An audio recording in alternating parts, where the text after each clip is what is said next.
Bismillahirrahmanirrahim. I am Amjad Ansari, Professor, Government Vice Principal, Shehzad. Today we start a new topic, a new section, that is prosperity vertical. The title of this chapter is Kingdom Bonera or Kingdom Globality. बेटा इसके अंदर लफ्ज है pro के रोटी। पहले हमें pro के रोटी का पता होना चाहिए, फिर हम इसका एग्जांपल भी पढ़ेंगे। प्रो के रोटी होता क्या है? देखिए ये वर्ड ग्रीक वर्ड है। Pro means primitive and karyon means nucleus. ये ऐसे जानदार होते हैं these are those organisms which contain a primitive nucleus in their cell। मिसाल के तौर पर अगर आप एक सेल बनाते हैं, आपको बताइए कि सेल के अंदर तीन पार्ट होते हैं। एक सेल मेम्ब्रेन होती है, उसके बाद साइटोप्लाज्म होता है और उसके अंदर एक न्यूक्लियस होता है।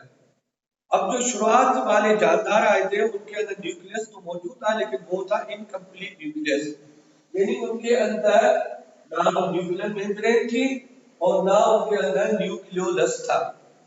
ओके, ना तो उनके अंदर न्यूक्लियर मेम्ब्रेन थी ना न्यूक्लियोलस था। उनका जो साइटोप्लाज्म था वो मिक्स था न्यूक्लियोप्लाज्म से। इस वजह से हम कहते हैं कि साइटोप्लाज्म भी उनके अंदर एक डिस्टिंक्ट लेवल पे जो है वो एब्सेंट होता है।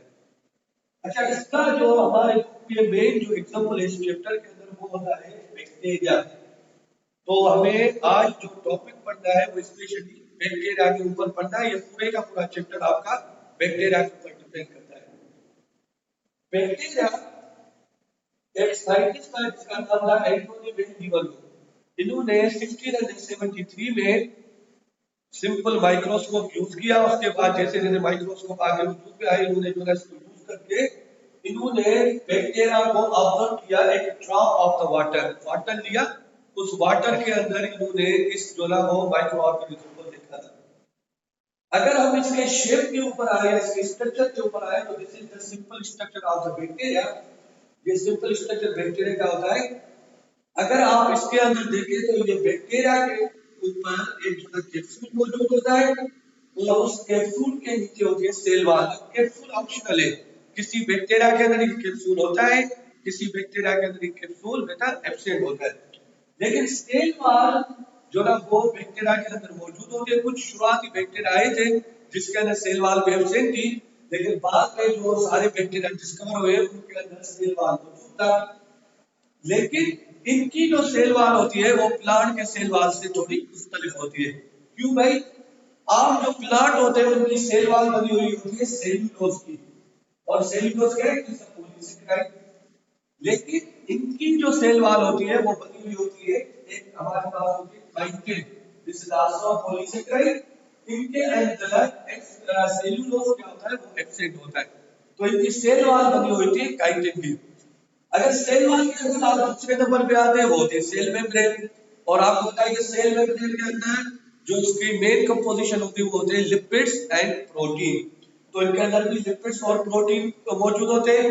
लेकिन इससे पहले अगर हम सेल वॉल के अंदर आए तो सेल वॉल के अंदर इनके पास काइटिन के साथ एक और वर्टिकल है जिसको कहते हैं पेप्टिडोग्लाइकिन। तो ये इनके सेल वॉल के अंदर मौजूद होता है। बाकी प्लांट के सेल वॉल के अंदर ये एब्सेंट होता है। लेकिन अगर सेल मेम्ब्रेन के अंदर आपको आए तो वो सेल मेम्ब्रेन की जो ना वो लिपोप्रोटीन की बनी हुई होती है। उसके बाद ये जो इसकी सेल वॉल और सेल मेम्ब्रेन है, यहाँ से एक इसकी बॉडी होती है जिसको हम कहते हैं बेसिक बॉडी। यहाँ से इनके अराइव होते हैं फ्लैगेला। अब भाई फ्लैगेला क्या है? These are the thread like structure. ये जो ना वो धागे होते हैं जिसके जरिए बैक्टीरिया पानी के अंदर एक जगह से दूसरी जगह या आम हवा के अंदर एक जगह से दूसरी जगह मूवमेंट करता है। तो these are called the locomotory organ of the bacteria. उसके बाद एक और चीज है इसके अंदर जिसको हम कहते हैं प्लस ट्यूब। ये अगर दो बैक्टीरिया आपस में आते हैं साथ तो उनके दरमियान में एक ब्रिज बनती है। इस ब्रिज को हम कहते हैं प्लस ट्यूब या साइटोप्लाज्मिक ब्रिज, जिसके जरिए एक बैक्टीरिया दूसरे बैक्टीरिया को अपना जेनेटिक मटेरियल गिफ्ट करता है, ट्रांसफर करता है। तो ये ज्यादा आगे जाके रिप्रोडक्शन इसको डिस्कस करेंगे।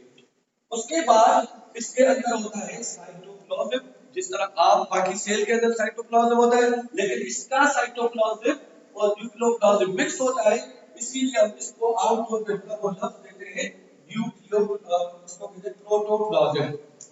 ठीक है बेटा, इसका साइटोप्लाज्म अलग नहीं होता, क्योंकि साइटोप्लाज्म तब अलग होता है जब इनके अराउंड न्यूक्लियर मेम्ब्रेन और न्यूक्लियोप्लाज्म और साइटोप्लाज्म अलग हो। बराबर।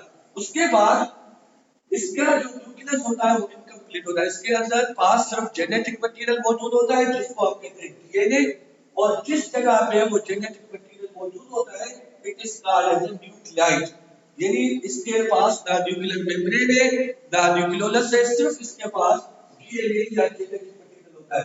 इसके साथ इसके पास वैक्यूल भी मौजूद होता है, और जो मेन जो एक डिस्टिंक्ट जो इसका फीचर है वो है इसके पास होता है प्लाज्मिड।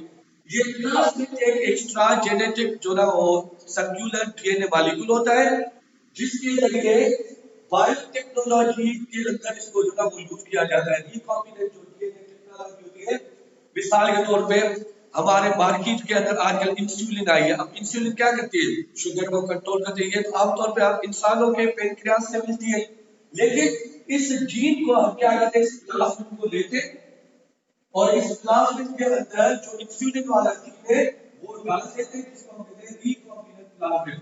फिर इसको शिफ्ट किया जाता है बैक्टीरिया के अंदर, और फिर बैक्टीरिया की जब हम कॉपीज बनाते हैं तो उसके नतीजे में हमें इससे इंसुलिन मिलती है। और ये इंसुलिन हम एज अ मार्केट के अंदर यूज करते हैं। काफी किस्म के जो पेशेंट होते हैं, जो डायबिटिक पेशेंट होते हैं, तो वो इंसुलिन जब उनके अंदर डाली जाती है तो उसकी शुगर क्या होती है, कंट्रोल हो जाती है। तो प्लाज्मिड की वजह से काफी बहुत बड़ा फायदा है। इसके अलावा काफी और किस्म के ग्रोथ हार्मोन भी जो ना वो बनाए गए। तो बेटा this is just for information. तो आज हमने किया है स्ट्रक्चर ऑफ द बैक्टीरिया। अब इसके बाद आएगी इसकी क्लासिफिकेशन ऑफ द बैक्टीरिया, उसके अंदर reproduction, growth of the bacteria इसके अंदर आएंगे। तो आज तक आपका तो इस वजह से आप इसको देखें। ये बुक के अंदर चैप्टर नंबर 6 में आपको टॉपिक मिलेगा, और इंशाल्लाह वी विल टेक इंशाल्लाह नेक्स्ट लेक्चर सून। अस्सलाम वालेकुम।